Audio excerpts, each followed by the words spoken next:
Assalamualaikum warahmatullahi wabarakatuh. Perkenalkan, nama saya Faiz Muhammad Silmi. Nah, pada video ini saya akan membahas tentang tinjauan umum fikih mawaris. Nah, mungkin teman-teman sudah sering mendengar istilah warisan ya. Biasanya kalau mendengar kata warisan, kan kita langsung berpikir tentang harta yang ditinggalkan oleh orang tua atau orang yang sudah meninggal, keluarga yang sudah meninggal. Nah, tapi sebenarnya dalam Islam, pembagian warisan itu tidak bisa dilakukan sembarangan. Ada aturan-aturan yang sudah ditentukan dalam syariat Islam. Jadi pada video kali ini kita akan membahas mulai dari pengertian fikih mawaris, syarat dan rukunnya, sebab-sebab seseorang bisa menerima warisan, sampai apa saja yang harus diselesaikan sebelum harta warisan dibagikan.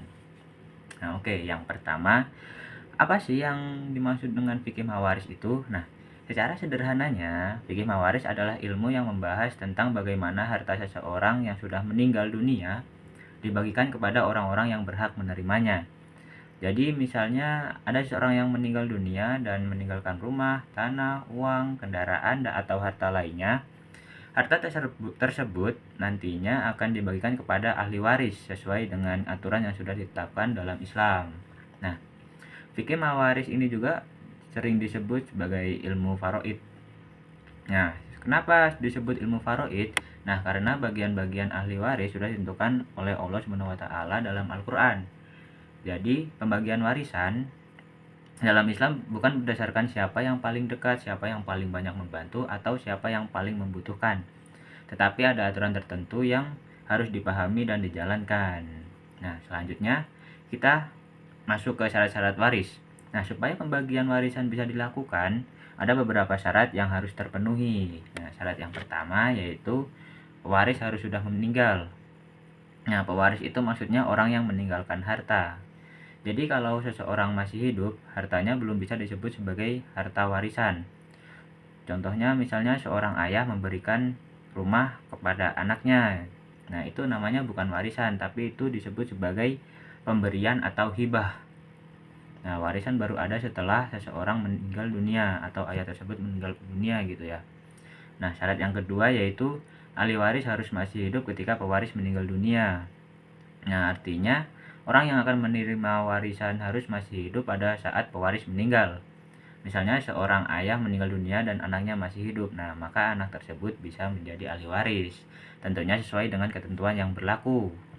Nah, syarat yang ketiga yaitu adanya hubungan yang menyebabkan seseorang bisa menerima warisan. Nah, misalnya karena hubungan darah atau hubungan perkawinan gitu.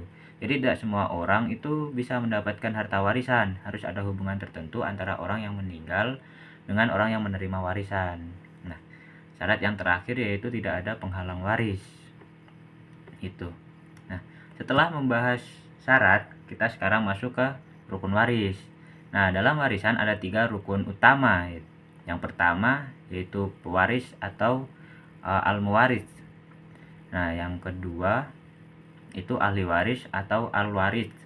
Nah, yang ketiga adalah harta warisan atau al-maurud. Nah, jadi gampangnya dalam warisan harus ada 3 hal: orang yang meninggal, orang yang menerima warisan, dan harta yang diwariskan.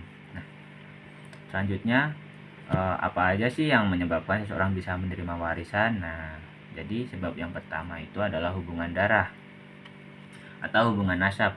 Contohnya adalah anak, orang tua, saudara, kakek, nenek gitu. Nah, jadi hubungan keluarga atau hubungan darah itu menjadi salah satu sebab seseorang tersebut bisa menerima warisan. Nah, sebab yang kedua yaitu hubungan perkawinan. Nah, misalnya seseorang suami meninggal dunia, maka istrinya bisa menjadi ahli waris. Begitu juga sebaliknya. Nah, tentunya hubungan perkawinan tersebut harus sah dan masih ada ketika salah satu dari mereka meninggal dunia. Nah, sebab yang ketiga adalah al-wala. Nah, mungkin istilah ini agak asing bagi teman-teman ya. Nah, al-wala adalah hubungan karena seseorang memerdekakan budak. Nah, pembahasan ini lebih banyak ditemukan dalam fikih klasik karena berkaitan dengan kondisi masyarakat pada zaman dahulu. Zaman sekarang udah hampir emang nggak ada sih ya untuk memerdekakan budak itu. Nah, untuk selanjutnya yaitu penghalang seseorang untuk mendapatkan warisan. Nah, salah satunya adalah membunuh pewaris gitu. Nah, misalnya seseorang dengan sengaja membunuh orang yang seharusnya menjadi pewaris karena ingin mendapatkan harta gitu.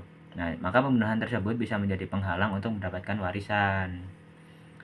Oke, selanjutnya sekarang kita masuk ke bagian yang sangat penting sih ya, yaitu apa sih yang harus dilakukan sebelum harta warisan dibagikan. Nah, jadi ketika seseorang meninggal dunia dan meninggalkan harta, harta tersebut tidak langsung dibagi kepada ahli waris. Nah, jadi ada beberapa hal dulu yang harus diselesaikan. Nah, yang pertama yaitu biaya pengurusan jenazah. Nah, yang kedua yaitu membayar utang pewaris. Yang ketiga adalah melaksanakan wasiat yang sah gitu. Nah, jadi kesimpulannya, fikih mawaris adalah ilmu yang mengatur tentang pembagian harta peninggalan seseorang yang telah meninggal dunia kepada orang-orang yang berhak menerimanya. Nah, dalam warisan terdapat 3 rukun, yaitu pewaris, ahli waris, dan harta warisan.